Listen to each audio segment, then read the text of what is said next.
Halo, apa kabar? Kembali berjumpa dengan saya Rusmano Arif dari Forum News Network. Saya langsung akan mengajak Anda untuk bergabung dengan Bung Rocky Gerung. Bung Rocky, Sekjen DPP PDIP Hasto Kristianto memutar sebuah rekaman yang kalau media menulisnya diduga suara Presiden Jokowi di situ yang akan menggunakan aparat penegak hukum maksud saya untuk mengintimidasi lawan-lawan politiknya.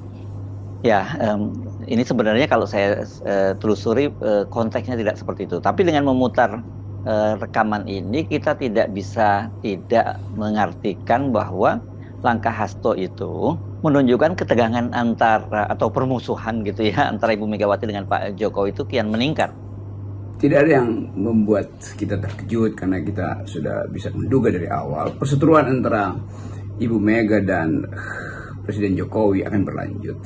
Dan semakin Ibu Mega diintimidasi, semakin peluru-peluru tajam dari PDIP akan diarahkan langsung right hit the head of the president itu. Jadi langsung tertuju pada presiden. Itu yang bisa kita tafsirkan dengan cara yang mungkin agak abstrak, bahwa pesan dari PDIP adalah bahwa mereka juga tahu apa sebetulnya perencanaan politik jahat dari Jokowi sejak awal. Jadi bocoran dari Hasto itu bukan sekedar bocoran, tapi sesuatu yang ingin diucapkan pada publik justru di hari kemerdekaan. Nah, videos itu tentu bisa diakses.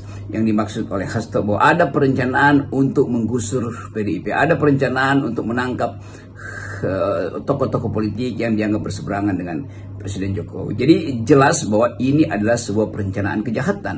Nah, ini yang ingin kita tunggu sebetulnya klarifikasi dari pihak istana. Apakah videos yang disebutkan oleh Pak Hasto itu sesuatu yang memang terhubung dengan upaya untuk menggulingkan Megawati, upaya untuk menggulingkan Erlangga, upaya untuk mempegal Caimin dan segalanya.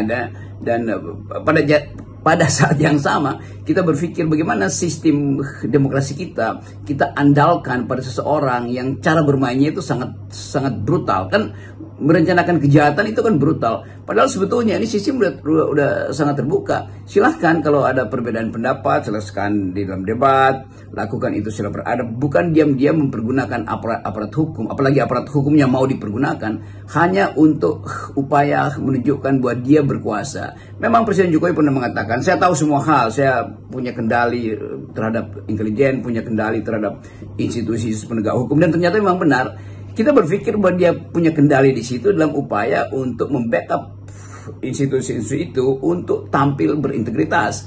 Ternyata institusi itu yang dia manfaatkan untuk menunjukkan bahwa dia tidak berintegritas. Kan itu konsekuensi dari foto atau video yang dimiliki oleh, atau rekaman suara yang dimiliki oleh PDIP dalam hal ini yang diucapkan Hasto tadi. Kasus ini kan mengingatkan kita pada pernyataan Presiden Jokowi yang lain, dan dia menyatakan punya semua laporan intelijen tentang partai politik dan tahu kemana partai-partai politik itu akan bergerak ya. Kalau ini terjadinya di Amerika Serikat, sebenarnya ini sudah jadi skandal ya, seperti skandal Watergate ya. Termasuk kita tentu belum lupa soal film Dirty Food yang waktu itu cukup menghebohkan, dan Anda menyebutnya ini pasti yang memainkannya adalah Dirty Hand, dan di baliknya ada Dirty Mind. Otak kotor lah yang merencanakan semuanya. Tentu kita masih ingat film yang dibintangi oleh Robert Redford, All the President Men, yang merupakan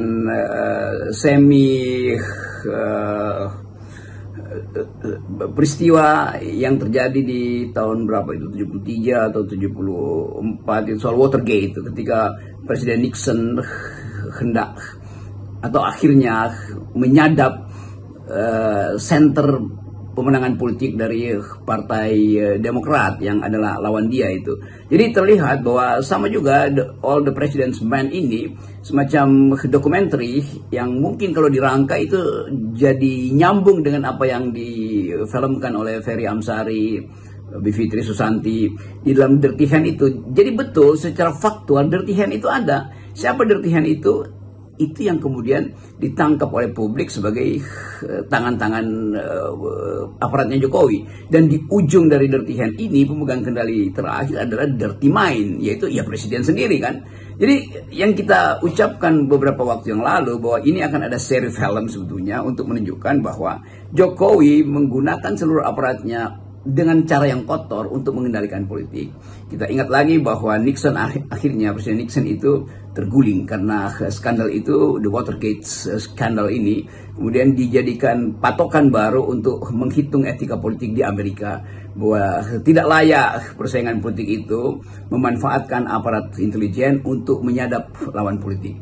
Dan kalau itu dilakukan di Indonesia, kita mungkin bisa lihat suatu waktu nanti setelah Presiden Jokowi lengser, semua orang akan memberi kesaksian tuh bahwa mereka sebetulnya digunakan sebagai aparatur. Hal yang sama juga dalam ketika Orde Baru, kita tahu bagaimana ada orang yang datang menulis buku-buku harian yang menunjukkan bahwa memang ada aktivitas intelijen. Bahkan intelijen asing juga membuka soal-soal itu.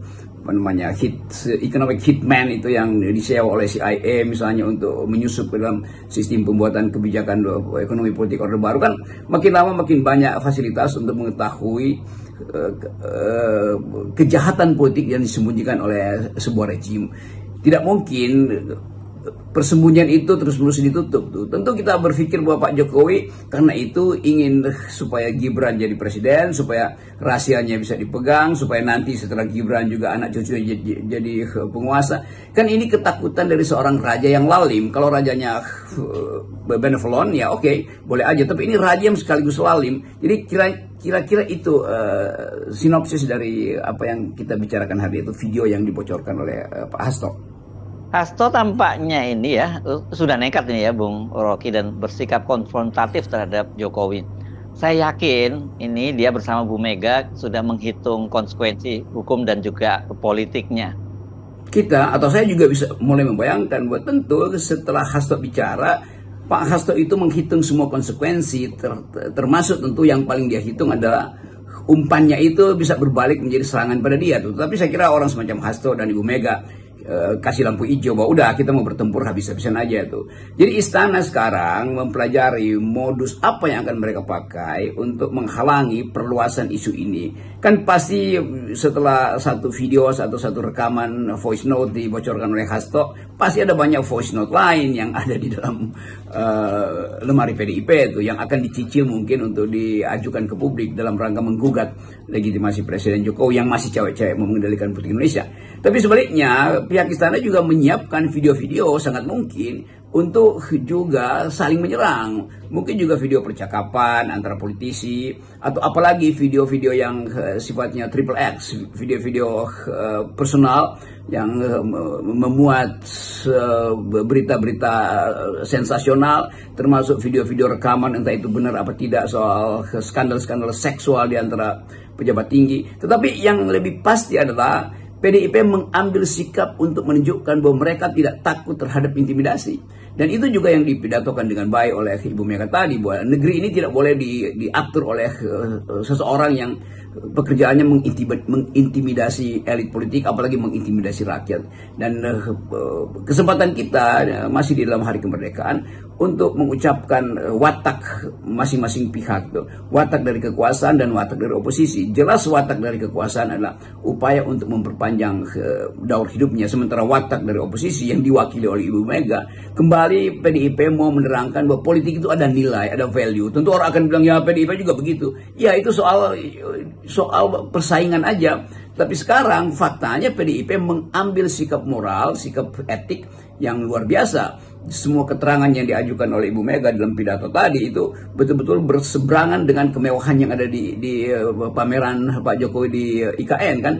Jadi semua hal yang kita lihat itu terlihat dalam bentuk kontras. Kita lihat Ibu Mega dalam kesederhanaan memimpin upacara di depan kantornya dia, sementara beberapa tokoh utama mantan PDIP itu ada di IKN dan pamer-pamer foto dengan mereka yang menguasai aset-aset kapital. Kan ini juga semacam kontras bahwa PDIP tetap setia pada wong cilik, sementara tokoh-tokoh mereka yang nyebrang ke kekuasaan justru pamer tentang kemewahan. Saya jadi mikir-mikir nih Bung Rocky, kalau PDIP punya rekaman atau catatan tentang Jokowi seperti dugaan Anda gitu, kan kemungkinan besar juga partai-partai lain pendukung Jokowi juga punya data-data serupa. Katakanlah Golkar dalam hal ini ketua umumnya mantan ketua umumnya tepatnya Erlangga Hartarto. Pertanyaan publik adalah apakah Golkar juga punya rekaman yang sama atau Golkar punya rekaman yang justru menyangkut partai yang lain tuh. Apakah Pak Erlangga itu menyimpan semacam catatan harian selama dia menjadi koordinator ekonomi, Menko Perekonomian, tentang rapat-rapat di istana yang sangat mungkin publik ingin tahu tuh, apakah Pak Erlangga ada logbook dia untuk melihat apa sebetulnya proses politik sepanjang yang dia ketahui selama COVID, selama rapat-rapat khusus tentang anggaran dengan Presiden Jokowi. Apakah ada perintah-perintah khusus yang sebetulnya tidak masuk akal tetapi harus dipaksakan? Apakah Ibu Sri Mulyani juga punya catatan yang sama? Kan ini upaya kita untuk membersihkan politik supaya nanti rejim berikutnya, pemerintahan berikutnya Pak Prabowo tidak disandra oleh kasus-kasus ini. Bayangin misalnya kalau kasus-kasus ini dibuka di era Pak Prabowo, itu artinya stabilitas politik akan terganggu. Sementara Prabowo masih berupaya keras untuk menstabilkan ekonomi, memberi harapan yang baru, berupaya untuk mengatasi krisis APBN dan krisis pangan, juga ada krisis global politik termasuk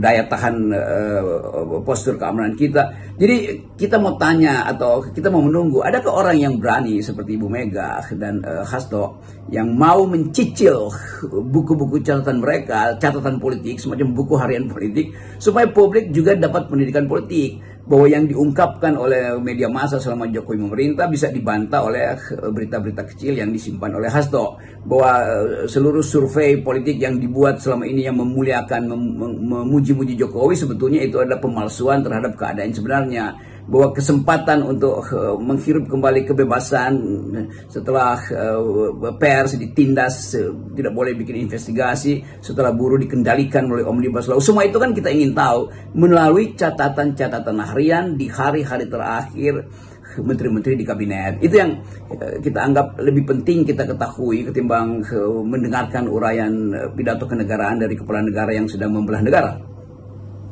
Nah, kita mumpung ini kita sedang memperingati hari ulang tahun kemerdekaan RI ke-39, kita perlu sedikit membuat refleksi.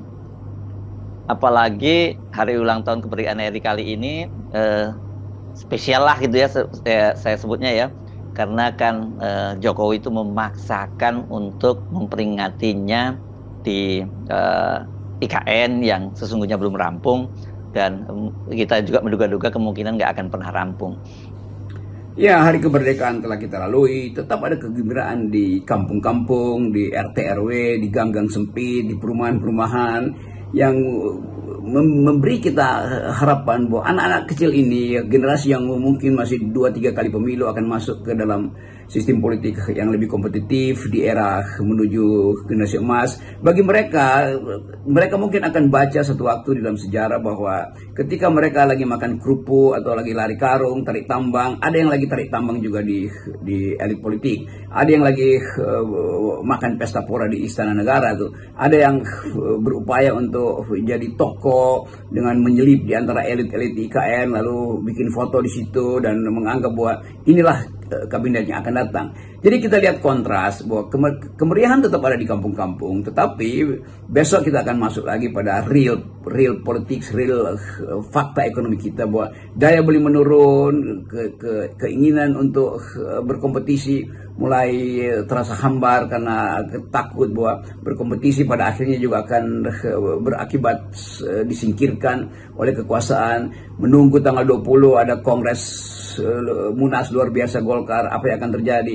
Tetapi bagi kita yang hanya bisa mengucapkan poin-poin kritik ini, satu hal hendak kita pastikan bahwa negeri ini akan makin terbuka. Jadi yang bersembunyi di balik semak-semak politik yang masih ada di kolong meja karena sibuk untuk ngitung amplop, satu waktu akan dipanggil oleh sejarah, dipanggil oleh Mahkamah Keadilan, apalagi Mahkamah Rakyat, untuk datang before the law, menghadap hakim dan buktikan bahwa mereka tidak bersalah. Karena akan ada mungkin satu kekejaman baru, yaitu sistem pembuktian terbalik. Kalau Pak Prabowo misalnya mau absolut untuk menegakkan keadilan, pakai aja sistem pembuktian terbalik, tuduh baru suruh mereka buktikan, khususnya dalam soal pidana korupsi kan. Jadi masih ada kesempatan. Kita lihat bagaimana kecerdasan publik hari ini akan menuntun republik ini untuk makin lama makin bagus. Tetapi itu dengan satu kualifikasi, bahwa presiden berikutnya Prabowo Subianto mesti bikin jarak, bikin batas air tentang mana yang minyak, mana yang air tuh, mana yang gorong-gorong, mana yang sebetulnya koridor untuk demokrasi. Baik, Bung Rocky, salam akal sehat. Salam Salam akal sehat. 0%.